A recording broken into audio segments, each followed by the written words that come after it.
Let's jump right in with a massive contradiction right out of the gate. According to the data, most women treat kissing as absolutely essential before a hookup, while most men see it as completely optional. It's kind of strange, right? Why is there such a stark divide in how we view the exact same act? Well, to understand this disconnect, we actually have to understand the foundational reasons for why we kiss in the first place. That brings us to Section 1, why we actually kiss. Let's look into the evolutionary science behind why we smash our highly sensitive facial features together. You know, our bodies evolve for maximum efficiency, but our brains don't actually treat all our body parts equally. The hands, the lips, and the tongue are literally the most sensitive parts of our entire body. Now, while our hands helped our early ancestors explore and figure out the physical world through touch, our lips are incredibly sensitive for a different reason. They were specifically designed by evolution to feel and express love. And we're not alone in this, by the way. We see other primates doing a very similar act of kissing. But if evolution is all about efficiency, why couldn't we just hold hands to show affection? Well, here's where it gets wild. It's all about the MHC, or the major histocompatibility complex. We don't just kiss for affection. We actually kiss to subconsciously test a partner. The MHC is basically a group of proteins in our bodies that protects us from infections. And the more diverse these proteins are, the better. So when we kiss someone for the first time, our body is actively, subconsciously analyzing that person's MHC. We are literally doing a biological background check for genetic compatibility. Why? Because a potential child would have a massive survival advantage if they inherited genes from two very different MHC systems. That is exactly why some first kisses just feel kind of off. In theory, the two of you are simply not genetically compatible. But if your genes are a match, it's time for chemistry to take the wheel. It turns out, during a kiss, men actually transfer a tiny bit of testosterone. Because women naturally have lower testosterone levels, that tiny chemical transfer feels tremendous to them. It actively raises their arousal levels and makes them much more open to, well, more fun activities. It's just a brilliant biological domino effect. Moving on to Section 2, reading the green lights. Because the absolutely crucial part here is knowing exactly when to cross the physical boundary and initiate this biological test. Back in 1963, anthropologist Edward Hall coined a brilliant term, proxemics. Proxemics basically explains the invisible boundaries we all set for people based on how much we like them. Think about it. A good friend whispering something in your ear is totally fine. You're chill with it. But a complete stranger doing the exact same thing? No way. That is a massive red flag. And there is a very real physical reaction tied to this invisible boundary. If you cross into someone's intimate zone without permission, a small but highly potent part of their brain called the amygdala sets off a literal panic alarm in their body. It's a deep-seated evolutionary defense mechanism. And trust me, if you trigger that alarm, the romantic moment is completely dead. So, to avoid sounding that alarm, you've got to look for the green lights. Human communication expert Vanessa Van Edwards identifies 5 key signs that someone is ready to let you into their intimate zone. First, there's the triangle gaze. That's when they look from one eye to the other, down to the lips, and back up. Second, a subtle head tilt. Third, physical contact where her touches just linger a little longer than necessary. Fourth is lip focus, like her touching her lips or applying lip balm. And finally, proximity seeking, where she actively enters your personal space. If you're seeing a cluster of these signs, the panic alarm is officially disabled.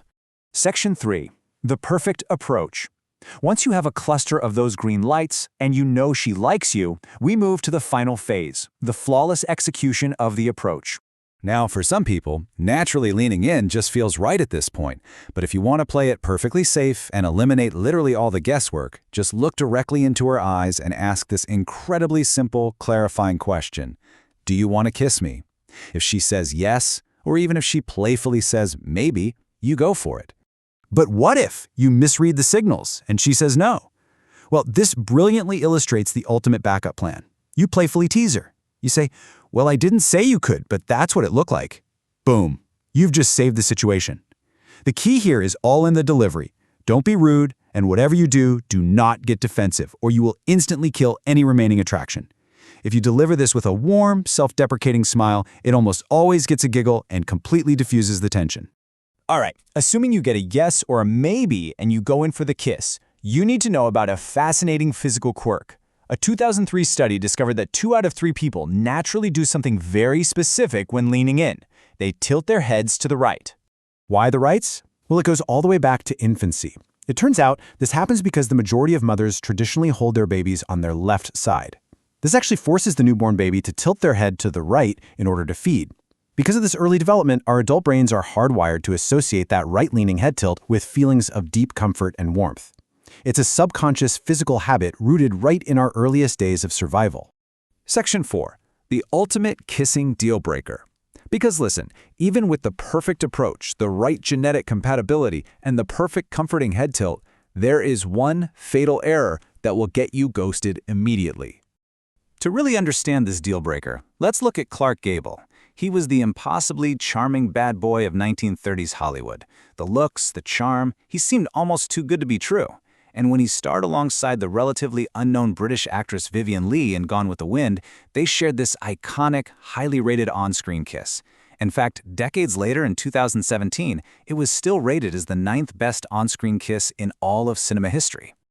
To the audience, it was absolute magic. But behind the scenes, despite his legendary good looks, Vivien Leigh actually hated the experience. When asked about it later, she offered this absolutely brutal review.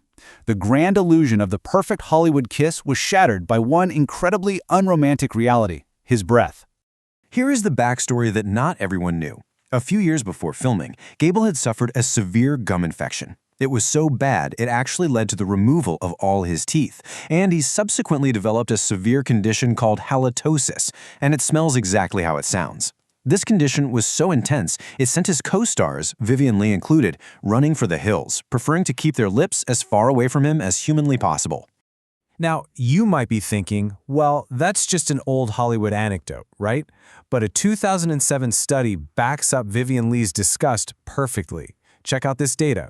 The study found that while men prioritize a woman's beauty during a kiss, women absolutely prioritize a man's dental hygiene above all else. At the end of the day, all the evolutionary science, the proxemics, and the perfect head tilts become entirely useless if your breath smells. At the root of this massive dating deal breaker for most people is tartar. Tartar is this stubborn, hard mineral deposit that forms when bacteria and food residue are just left unchecked on the teeth. It basically acts as the primary factory for bad breath. So, how do we make sure you don't become a tragic anecdote like Clark Gable? Well, here is your scientifically approved dental routine. First, get a professional dental scaling from a doctor if you already have tartar buildup. You just can't brush it away once it's hardened. Second, change your brushing technique. Don't just scrub side to side. Because tartar forms around the gums and between teeth, you really need to brush from the gums down to the tip of the teeth 2 to 3 times a day. This sweeps the impurities away from the gum line.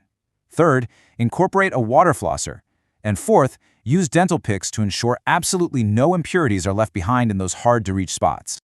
So armed with the evolutionary science of the major histocompatibility complex, the psychological boundaries of proxemetics, and the brutal reality of Hollywood's most famous kiss, you really have to ask yourself, is your brushing technique the only thing standing between you and your genetically perfect match? Thanks for joining me on this explainer, and I'll catch you in the next one.